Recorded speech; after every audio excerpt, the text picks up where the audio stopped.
श्री क्षेत्र कुरवपूर पिठापूर श्रीपाद श्री वल्लभ स्वामींच्या ही कर्मस्थानं जन्मस्थानं ही आहेत हे आपणा सर्वांना माहीत आहे। गुरुचरित्र अध्याय क्रमांक 9 मध्ये सविस्तर माहिती आलेली आहे।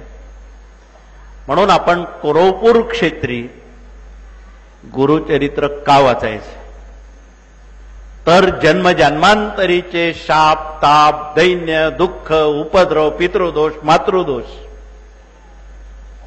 आपल्याकडून कुणाला बोलताना कोणी नाराज झालं असेल, कुणाचा शाप आपल्या खात्यावर आला असेल, आपण कुणाचं मन दुखावलं असेल, त्या शापातून तापातून मुक्त होण्यासाठी जो कोणी भाविक त्या भूमीमध्ये श्री गुरुचरित्र पारायण करेल त्या दोषातून तो मुक्त होईल ही वस्तुस्थिती आहे। म्हणून आगामी आपण 18 तारखेच्या डिसेंबर महिन्यात आणि 16-17 आपण त्या ठिकाणी वास्तुशांत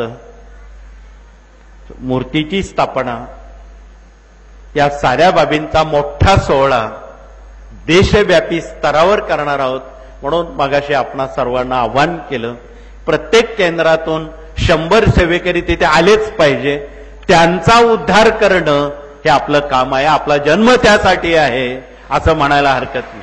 स्वामींनी आपला जन्म त्यासाठी दिलेला हरकत नाही।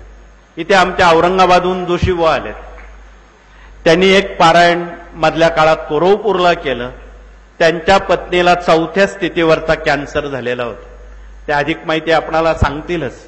परंतु त्या सप्तरंगीचा दवा आणि कुरवपूरला केलेलं एक पारायण रामबाण ठरलं आणि आता अंशतः कुठलाही कॅन्सरचा मागमूस नाही असं ते सांगणार आहेत। धन्यवाद जोशी।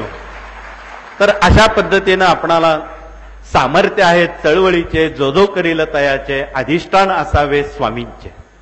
म्हणून आपणाला हे स्वामींचं अधिष्ठान ते जागृत करणं, त्याबद्दल सतत इतरांना संधी देणं आणि त्या कृष्णामाईत जर आपण नुसतं स्नान केलं तरी आपण कृतकृत्य होतो, अशी तिची ख्याती आहे।